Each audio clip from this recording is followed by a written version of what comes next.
we visit a beautiful coastal garden designed by Rowena Smuts that boasts colour, beautiful shapes, and overcomes the challenges of being on the water's edge. So when I first got here on site in Granger Bay, this unique, beautiful location, there wasn't much structure in the garden, and it was basically just lawns throughout the area and sort of some beds of daylilies. That was about it.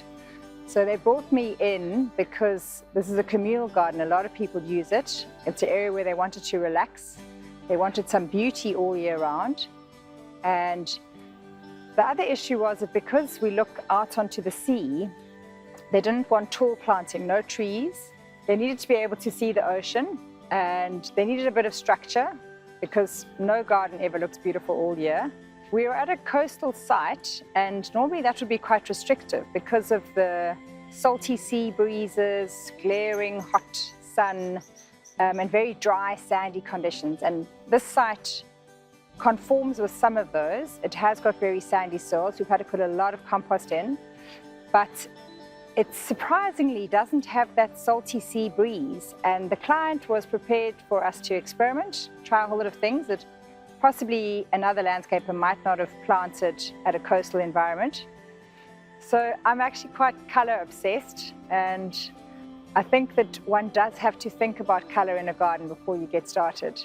And I tend to say to clients, do you like reds, oranges and yellows, in other words, hot colours? Or do you like the cooler colours, which is what most people tend to gravitate towards? And that is possibly cerise pinks, purples, blues, whites, pale pinks. So we stuck mainly to purples and pinks.